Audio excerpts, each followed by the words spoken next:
Halo sahabat Tiara, selamat datang di acara podcast Sehat bersama Rumah Sakit Tiara Bekasi.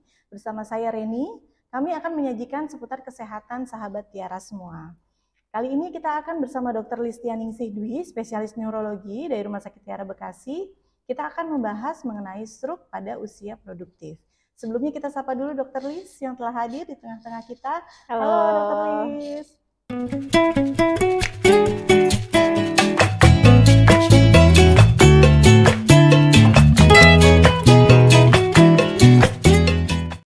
Oke, seringkali kita mendengar ya dok, sahabat Tiara dan keluarga, sahabat semuanya yang banyak yang mengalami stroke, mulai dari gejala dan juga banyak orang-orang yang belum tahu nih tentang penyakit stroke seperti ini. Mungkin dokter bisa jelaskan dok pengertian dari penyakit stroke seperti apa? Silakan dokter Lis.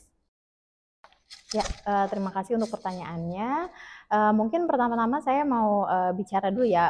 Sebenarnya sahabat-sahabat Tiara semuanya atau masyarakat-masyarakat pada umumnya, sebenarnya mungkin sudah banyak yang tahu tentang apa sih itu stroke gitu. Cuma yang harus digarisbawahi adalah banyak yang belum tahu atau belum ngeh sebenarnya gejala stroke itu seperti apa sih. Jadi seringkali pasien-pasien itu suka telat dibawa ke rumah sakit sehingga penanganannya juga jadi terlambat gitu.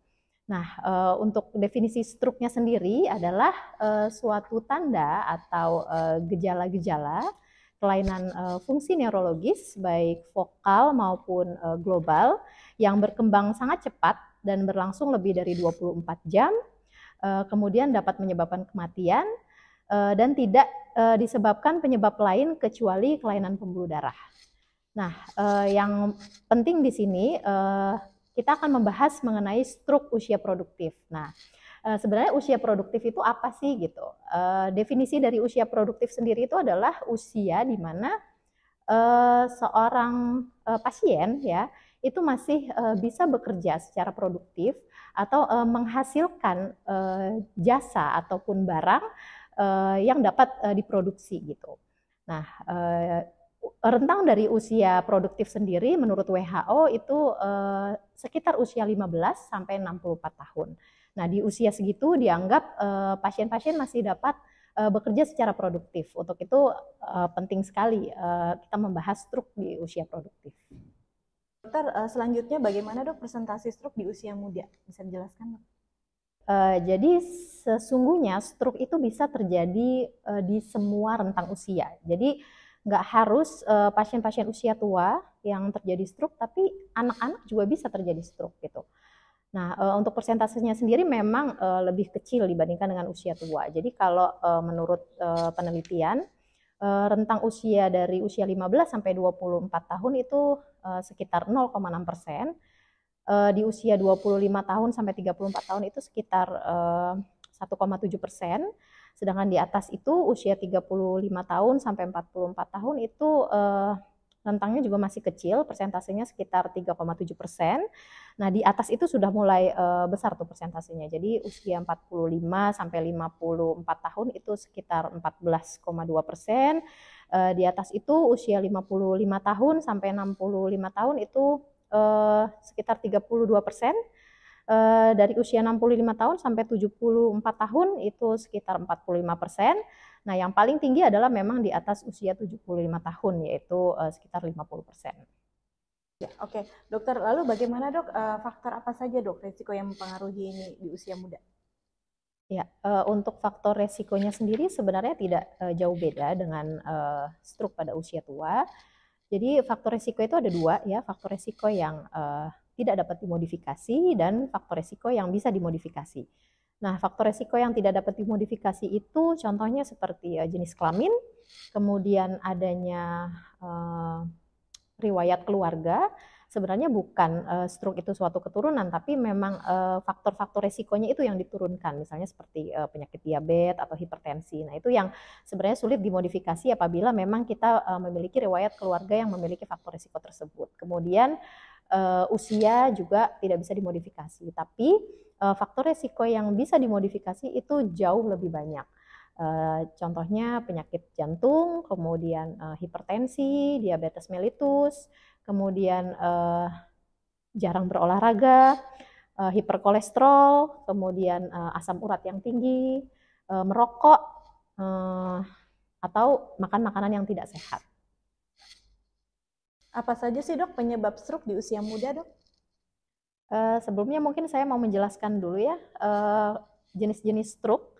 Jadi stroke itu ada dua, yaitu stroke sumbatan atau yang biasa kita sebut dengan stroke iskemik, dan stroke perdarahan atau yang biasa kita sebut stroke hemoragik. Persentase dari stroke iskemik itu jauh lebih banyak, sekitar 80%, sedangkan stroke perdarahan itu lebih sedikit, sekitar 20%, tapi memang angka kematiannya jauh lebih besar pada stroke perdarahan. Nah, penyebab dari masing-masing jenis stroke tersebut berbeda ya biasanya di usia muda. Nah, yang paling kita sering temukan di lapangan itu kalau untuk stroke sumbatan paling banyak adalah kelainan jantung. Jadi sumbatannya itu berasal dari jantung atau kita sebut kardioemboli. Itu angkanya cukup besar, sekitar 36%, dan paling banyak ditemukan pada usia-usia di bawah 40 tahun. Kemudian selain itu ada kelainan pembuluh darah atau yang kita sebut aterosklerotik, itu angkanya juga cukup besar, sekitar 17%. Kemudian ada lagi kelainan kekentalan darah biasanya. Nah, sedangkan untuk stroke perdarahan itu penyebabnya paling banyak hampir sama dengan usia tua ya. Nomor satu tetap hipertensi atau tekanan darah tinggi. Kemudian yang kedua adalah kelainan bentuk pembuluh darah atau yang biasa kita sebut aneurisma. Tadi sudah dijelaskan mengenai faktor risiko dan juga penyebab stroke ya dok ya di usia muda. Nah, lalu ini gejala-gejala apa saja sih dok yang sering terjadi bagi pasien-pasien yang mengalami stroke? Untuk gejala stroke sendiri mungkin sudah banyak ya beberapa sahabat Tiara atau masyarakat-masyarakat lain yang sudah tahu, karena sudah banyak pamflet-pamflet yang dipasang tuh di beberapa fasilitas kesehatan. Jadi kalau kita singkat itu biasanya yang menurut Kemenkes ya, yang terbaru, yang dengan bahasa Indonesia itu ada segera ke RS. Jadi supaya kita lebih mudah ya mengingatnya. Jadi itu senyum ya. Jadi kalau tiba-tiba senyumnya mencong sebelah atau mulutnya merot sebelah, nah itu bisa merupakan suatu tanda stroke. Kemudian G-nya itu adalah gerak ya. Jadi apabila ada gerak sebelah tubuh yang lemas tiba-tiba, itu juga salah satu tanda stroke. Kemudian ra ya, bicara. Jadi kalau ada bicara pelo tiba-tiba, atau ini mungkin banyak yang belum tahu ya, orang taunya bicara pelo gitu, sedangkan pasien yang tiba-tiba tidak mengerti pembicaraan ya, tiba-tiba blank, tadinya nggak kenapa-kenapa, kemudian pasiennya tiba-tiba jadi nggak ngerti pembicaraan, itu juga merupakan salah satu gejala stroke, bisa menjadi salah satu gejala stroke gitu. Kemudian atau bicaranya tiba-tiba ngaco. Tuh, kemudian segera ke-nya ini adalah kebas atau kesemutan di satu sisi tubuh ya. Kemudian R-nya ini adalah rabun ya. Jadi kalau tiba-tiba rabun atau pasiennya tiba-tiba nggak bisa ngelihat, pandangannya gelap atau tiba-tiba pandangannya double, nah itu bisa menjadi salah satu gejala stroke. Kemudian S-nya itu adalah sakit kepala. Jadi sakit kepalanya ini biasanya kalau pasien-pasien itu adalah sakit kepalanya tuh mendadak, dan ini adalah sakit kepala yang belum pernah dia rasakan seumur hidupnya gitu. Jadi sangat nyeri sekali. Kemudian bisa juga gejala lain yaitu tiba-tiba hilangnya keseimbangan. Ada nggak sih dok pemeriksaan yang harus dilakukan untuk mencegah penyakit stroke di usia muda dok? Ya, ada beberapa pemeriksaan yang memang bisa dilakukan untuk mengetahui faktor risiko sebenarnya ya, sehingga bisa digunakan untuk sebagai pencegahan stroke juga. Jadi seperti pemeriksaan lab rutin itu juga tidak hanya untuk mencegah stroke di usia muda ya, tapi juga usia tua juga baiknya dilakukan pemeriksaan lab rutin secara berkala. Apalagi pasien-pasien yang memang sudah memiliki faktor risiko seperti diabetes atau hipertensi gitu. Biasanya yang kita lakukan itu adalah pemeriksaan lab darah rutin ya, untuk mengetahui hemoglobin, trombosit. Kemudian ada beberapa lagi pemeriksaan khusus yang biasanya dilakukan. Seperti yang tadi sudah saya sebutkan, penyebab paling banyak stroke sumbatan usia muda itu kan adalah kelainan jantung. Jadi bisa dilakukan yang namanya pemeriksaan ekokardiografi. Jadi pemeriksaan USG jantung, di mana kita melihat fungsi jantung pada saat bergerak. Jadi kita lihat katupnya, kita lihat aliran jantungnya, apakah ada kelainan atau tidak. Kemudian juga bisa dilakukan yang namanya USG karotid atau USG untuk pembuluh darah leher. Nah, itu biasanya kita lakukan untuk tahu apakah ada suatu sumbatan di daerah leher tersebut atau ada plak yang mungkin saja bisa jadi resiko terjadinya stroke di kemudian hari. Kemudian pemeriksaan yang terakhir ini mungkin lebih khusus lagi ya. Jadi ada pemeriksaan DSA namanya Digital Subtraction Angiography, di mana pemeriksaan ini selain menjadi diagnostik, dia juga bisa menjadi terapeutik. Jadi pada pasien-pasien yang dicurigai adanya aneurisma ya, yang sebagai penyebab terbanyak stroke perdarahan pada usia muda, itu bisa dilakukan pemeriksaan DSA. Jadi dia akan melihat pembuluh darah secara detail, kemudian nanti apabila ada aneurisma bisa sekalian dilakukan penjepitan pada pembuluh darah tersebut, sehingga juga mencegah terjadinya stroke perdarahan.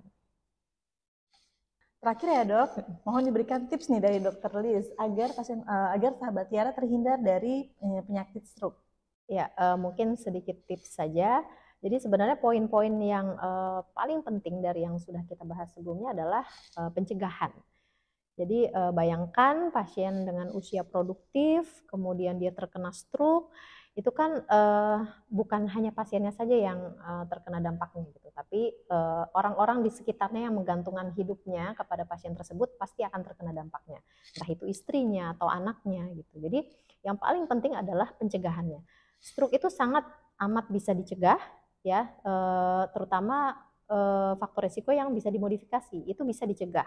Misalnya dengan gaya hidup sehat, kemudian stop rokok, kemudian rajin olahraga, mengurangi stres, istirahat cukup.